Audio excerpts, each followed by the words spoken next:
Ko te whakamahu ake anō I te ohanga, te hiki I ngā utu whai oranga, te whakatika I te taha ki te ture, me te tuku tika I ngā rātonga tū matanui. Koira ngā whāenga I te mahere kotahirau rā, a te Kāwanatanga. Ka whakakore rātau I ngā waia pūkoro ki ngā kura, I ngā tohu kenge, I ngā ture hikareti, maupū anō hoki. Hio e no, ara atu anō ngā kaupapa. Ka I te whare pāre matato mātou tūte toranga pū, a Tino Wycliffe.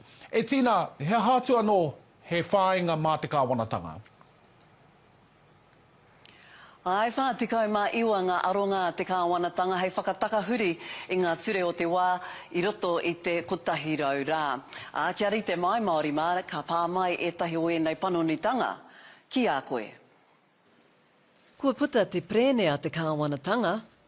It is ambitious, but it is necessary in order to bring about the relief to New Zealanders who have been doing it tough for way too long.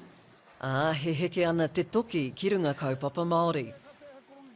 Arā me mutu katoa ngā mahi mo te whakaputanga o ngā tika iwi take o te ao.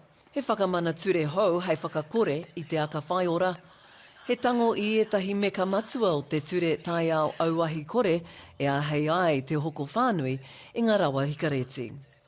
E pako ana ngā pū a te āpitihana. Te aka whaiora? Yeah.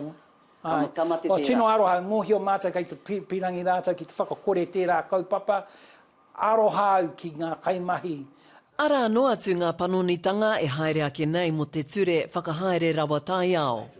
We will remove and repeal the Natural and Built Environment Act and the Spatial Planning Act, the Labour's RMA 2.0 acts through all stages. He rawe te mahi a David Parker, me Kiri Tapu Allen, me Willow Jean Hoki, I tērā kaupapa ki te whauru ngā kaupapa Māori. Kāre e kore he āhua kei te haere mo te arawhiti, tērā I whakatūria, kia tuitui I te hononga, I wainga I te karauna, me te ao Māori.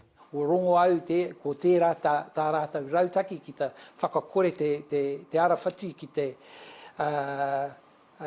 whakamate tērā kaupapa, mōhio au hoki hei te tino riri a Kelvin. Engari, koira tā rātou whakaro I tēnei wā. I don't think there's been any previous government that's been as aggressive about getting out of the blocks hard, fast and early in order to deliver for the New Zealand people. Kau poko pakaru te karawhiua te Kāwanatanga, kia kōkiri whakamua I tana prene, I mua I te rā krihimete. Nā reira, kāre tēnei Kāwanatanga mo te makarauna, e ai ki tana Rārangi Kōhuru me ki, kua mutu te wā ki te aka whaiora, he puapua me te ture whakahaere ngā rawa o te taiao, te wāhanga o roto e whai wāhi ai te ao Māori. Tuma mau. Ina ke te nui o ngā mahi kai mua I te Kāwanatanga tū hono Tino Wycliffe atu I te whare pāre mata tēnā koe.